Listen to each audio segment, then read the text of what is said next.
महिन्यात 573 जणांना मोकाट कुत्र्यांनी घेतला चावा।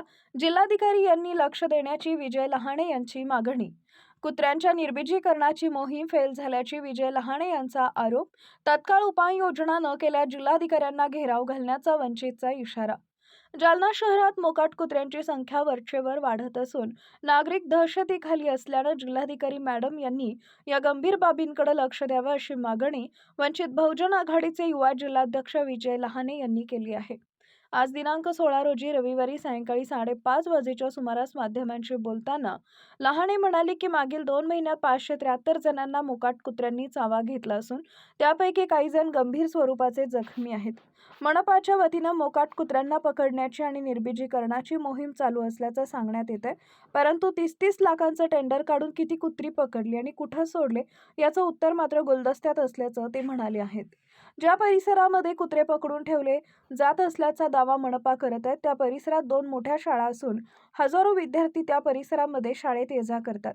तसेच व्यापारी, मजूर, चाकरमानी व सामान्य नागरिकांची वर्दळ असल्यानं या मोकाट कुत्र्यांपासून धोका निर्माण होत असल्याचं लहाणे यांनी सांगितलंय।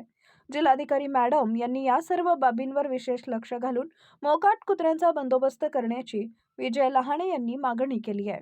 भटक्या कुत्र्याचा सांगायचं ठरलं तर या जालना महानगरपालिकेने आता मागील 30 लाखाचा मला वाटतं या ठिकाणावर भटके कुत्रे पकडण्याचा मोहीम या ठिकाणी राबलेली आहे आणि ती मोहीम एकदम फेल झालेली आहे।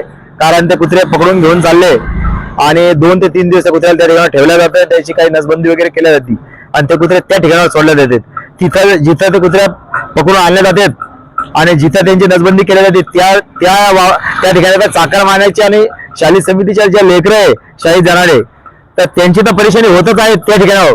ते म्हणजे ते नवीन जालन्यामध्ये सेंट मेरी शाळेपाशी आणि सेंट मेरी शाळा आणि आरोग्य शाळा या दोन्ही शाळेच्या मध्ये सेंट मेरी शाळेमध्ये 3,500 विद्यार्थी आहे आणि इकडं आपली आरोग्य शाळा आहे त्याच्यात सुद्धा 3,500 ते 4,000 विद्यार्थी आहे। दोन्ही ठिकाणावर विद्यार्थ्यांची संख्या चांगली आहे आणि त्या ठिकाणी जे जाणारे लोक आहे वाघरकडे जाणारे, गोंदेगाव, जांभवडी या परिसरात जाणारे जे शेतकरी आहे, जे शाळेत जाणारे मुलं आहे, जे लेकर बाळ आहे, जे लोकांची त्या ठिकाणी खूप मोठी प्रमाणात काही शेतीचे मंजूर आहे, जे शहराकडे जे कामाला लोक आहेत ते जे चाकरमानीचे सुद्धा त्या ठिकाणी मोठ्या प्रमाणात परेशानी व्हायला जाते आहेत। आणि इथल्या ज्या महानगरपालिका आहे ही महानगरपालिका या ठिकाणी फेल झालेली आहे। त्या महानगरपालिका इथल्या ज्या आपले प्रशासक म्हणून जे नेमलेले जिल्हाधिकारी मॅडम आहे यांचं सुद्धा या महानगरपालिकेवर दुर्लक्ष आहे आणि या भटक्या कुत्र्यावर दुर्लक्ष आहे। जालना शहरामध्ये तुम्ही आता बघू शकता रात्री जे आहे ना चंदनजिरा परिसरामध्ये कुत्र्याच्या भांडणामध्ये कुत्र्याच्या तक्रारीमध्ये एक महिलाला त्या ठिकाणी त्यानं चावा घेतलेला आहे। जालना शहरामध्ये 577 लोकांना जालना शासकीय रुग्णालयाचा या ठिकाणी आकडा आहे की 500 मला वाटतं 573 लोकांना त्या ठिकाणी कुत्र्याचा चावा घेतलेला आहे। त्याच्यापैकी गंभीर स्वरूपाचे चावा 172 लोक आहेत। अद्यापही ते शासकीय रुग्णालयामध्ये त्या ठिकाणी ते उपचार घेत आहेत। मग इथला प्रशासक करताय काय 30 लाख रुपये तुम्ही या ठिकाणी कुत्रे पकडण्यासाठी करताय आणि या कुत्र्याचा या ठिकाणी मोठा वावरात आहे कुत्र्या शहरामध्ये या शहरामध्ये मोठ्या प्रमाणात या कुत्र्याचा वावर वाढायला आहे। त्यासाठी वंचित बहुजन आघाडीच्या वतीने आम्ही या कुत्र्याच्या संदर्भामध्ये महानगरपालिकेचे जे जिल्हाधिकारी मॅडम आहे त्या मॅडम आम्ही घेरवा घालणार आहे।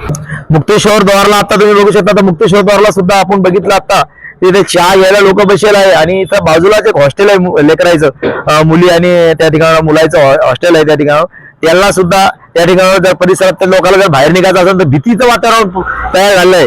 आता 5 ते 6 वाजले आता ह्या टायमाला जर कुत्र्याला भेट असेल लोक एकीकडे पश्चिम महाराष्ट्रामध्ये वाघाला आणि बिबट्याला लोक भेट आहे। जालन्यामध्ये या जालना शहरामध्ये कुत्र्याला लोकांची भीती या ठिकाणी निर्माण झाली आहे। याच्यासाठी आम्ही वंचित बहुजन आघाडीच्या वतीने आता उद्या आम्ही रिस्तर जिल्हाधिकारी मॅडमला निवेदन देणार आहे आणि महानगरपालिकेच्या विरोधामध्ये जिल्हाधिकारी कार्यालयाला आम्ही मोठा मोर्चा करणार आहे। विजय लहाणे, वंचित बहुजन आघाडी युवा जिल्हाध्यक्ष जालना।